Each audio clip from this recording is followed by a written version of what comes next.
Dear students, welcome back. In the previous session, we have finished the characteristic features of the typical rib. Now we are going to see the atypical vertebrae. That is the first rib. We know that the first rib, second rib, and the last three ribs are atypical ribs. Now we are going to see the first rib. So the distinguishing features of the first rib are this rib doesn't have any twist or curve, and it is also not having any angle which is merged with the tubercle, any angle here with the tubercle, and it also doesn't have any costal groove, and it is most curved, so most curved of all the vertebrae, and it is shortest of all the ribs. The first rib is shortest of all the ribs, and it is broad and flat from above downwards, and it is having a single facet near the head which articulates with the facet, demi facet, which are present on the body of the T1 thoracic vertebrae.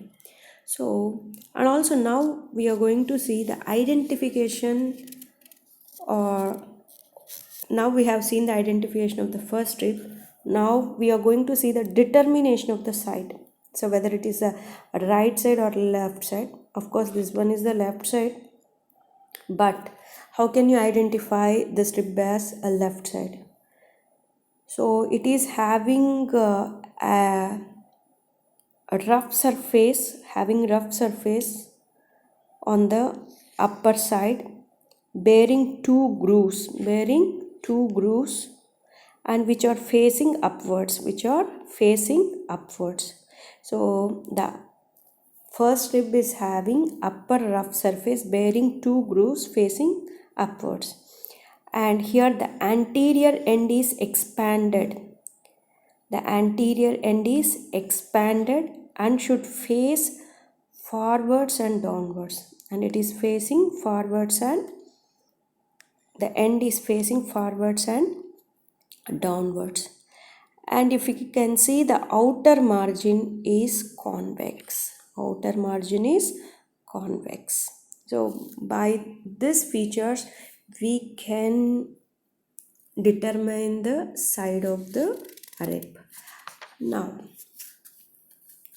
normally a typical rib is defined as it is a curved, angulated and twisted bone. Whether in this first rib those features are not present here, but the parts of this ribs have head, that means it is having anterior end, posterior end as well as shaft. Okay, the posterior end bears head, neck and tubercle. Okay, and anterior end and then shaft. Now we will see from the posterior end here. So now we'll see the head here. Head is small and circular, bears one nearly rounded facet for articulation with the upper part of the side of the body of first thoracic vertebrae. That is, in the thoracic vertebrae, it is having a circular demifacet. With that circular demifacet, the head of the first rib is going to articulate. So this head will have some attachments. The head is having some attachments. So it is giving attachment to the capsular ligament of first costovertebral joint to the margins of the facet,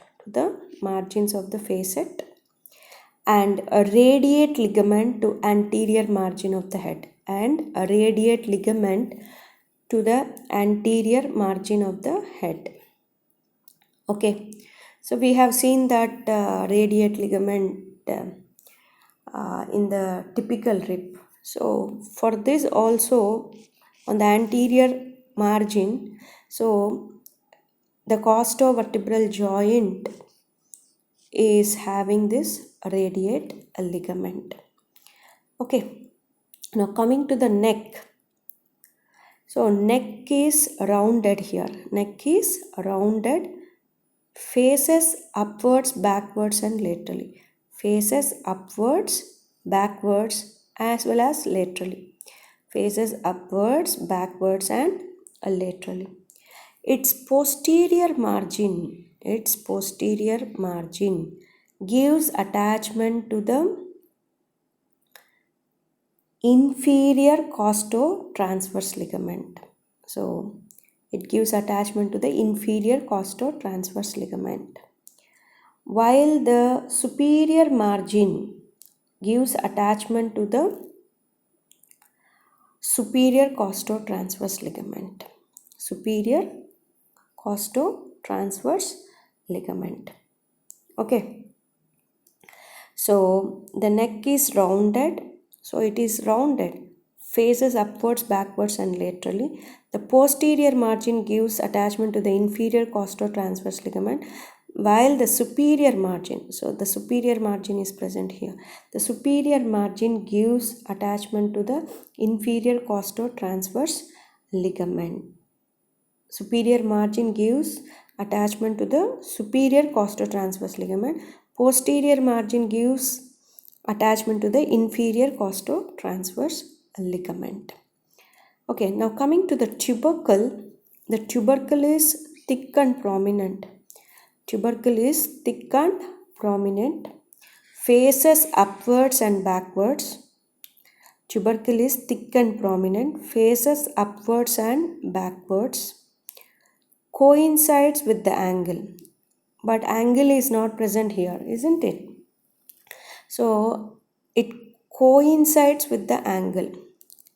Okay, and this tubercle will has an oval facet for the articulation of the transverse processes of the first thoracic vertebrae. And this tubercle has a lateral part, isn't it?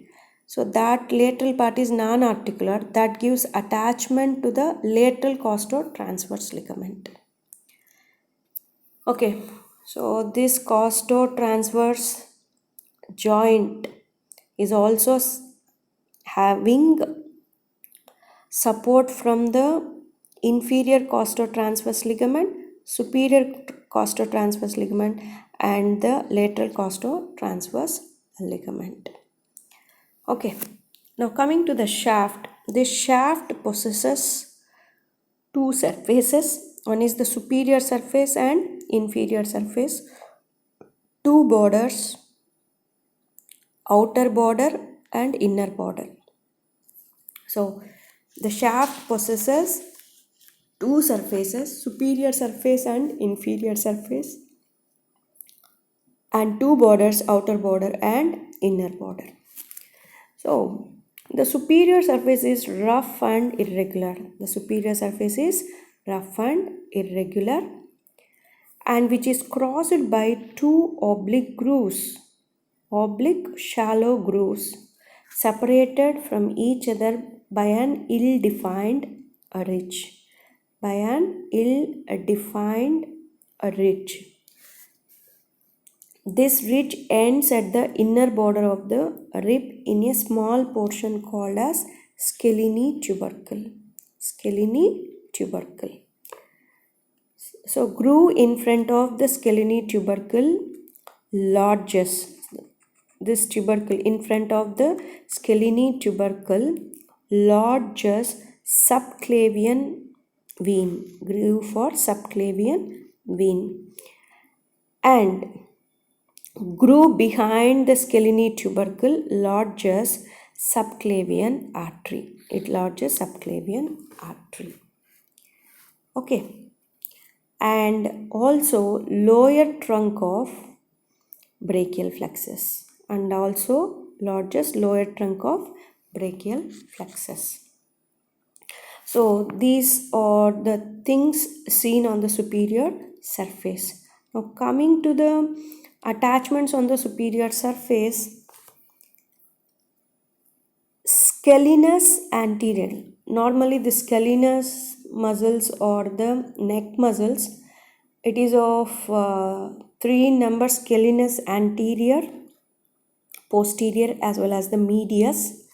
So the scalenate tubercle gives attachment to the scalenus anterior. Okay. And also subclavius arises from the rough area in front of the groove of the subclavian vein. Here we can see the subclavian muscle, this red color subclavius muscle. So in front of the groove of subclavian vein. And next, scalenus medius, so which is inserted behind the groove of subclavian artery. Behind the groove for subclavian artery, scalenus medius is getting inserted here. And also costoclavicular ligament. Costoclavicular ligament is attached on the anterior surface. So this costoclavicular ligament is attached into the rough area between subclavian vein and the first costal cartilage. So here the costoclavicular ligament. So this costoclavicular ligament is attached into the rough area between subclavian vein and this one here we can have subclavian vein and the first costal cartilage. So this is about the superior surface and also its attachments on the superior surface. Now coming to the inferior surface, here we can't see the inferior surface, but I am going to tell you here itself. The interior surface is smooth surface and it does not bear any costal groove, and the inferior surface is related to the pleura. That's it.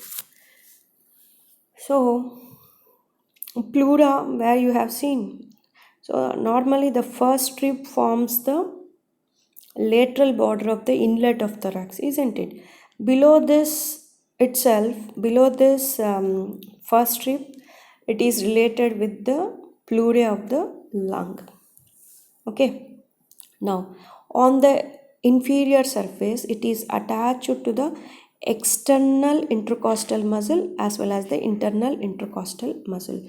Both arises near the outer border, but external intercostal is present more superficial, and next below this external intercostal muscle, this internal intercostal muscle is present. So that means internal intercostal muscle is present inner side to the external intercostal muscle. Though both the muscles are getting arising from the outer border of the rib, but the external intercostal muscle is present externally, whereas the internal intercostal muscle present inner side of the external intercostal muscle. Okay. Now coming to the outer border. Outer border is convex. So here you can see outer border is convex and gives origin to the first digitation of the serratus anterior behind the groove for the subclavian artery. So just think that, so all are very much related with the this grooves. So in front of the groove and behind the groove, like that the attachments are seen here, and you have to remember in that way only. Okay. Next, outer border is convex and gives origin to the first digitation of serratus anterior, which is present behind the groove for the subclavian artery. And coming to the inner border, this is the inner border.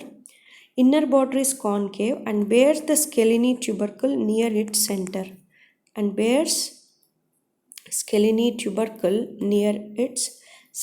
It gives attachment to this. So this inner surface gives attachment to the suprapleural membrane, or also called as Simpson fascia. So that is the diaphragm which separates the neck and the thorax. I have explained this suprapleural membrane. The inner border gives attachment to the suprapleural membrane.